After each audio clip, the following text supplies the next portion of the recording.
ব্যবস্থা করে দিব। ইজ্জত লাগলে আমাকে বল, ইজ্জত আমি এনে ব্যবস্থা করে দিব। আমি আমার কাছে ওইগুলা চা যেগুলো মানুষে দিতে পারবে না, তারপরে আমি তোকে দিব। এবার সত্যি করে বলেন, আল্লাহ কি দেয় না নাকি আমরা নিতে জানি না? আমি সবার মুখ থেকে শুনতে চাই, আল্লাহ কি আসলেই দেয় না নাকি নিতে জানি না? আচ্ছা, যে আল্লাহকে আপনারা মানেন, এটা ওই আল্লাহ না যেটা ফেরাউনকে দিছিল? যারা দাঁড়ায় আছেন তারা একটু বলেন না, এই আল্লাহ ওইটা না যেটা নমরুদকে দিছিল?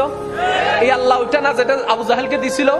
এত বড় বড় বাটফাটদেরকে যদি আল্লাহ দিতে পারে, আপনার মতো মুসলমানকে কেন দিতে পারবে না? উনি দিতে জানে, উনি দিতে পারে, আমরা নিতেও জানি না, চাইতেও জানি না।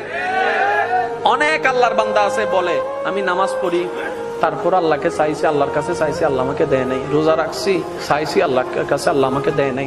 আমি এত টাকা মান্নাত করছি, চাইছি, আল্লাহ আমাকে দেয় নাই। আল্লাহ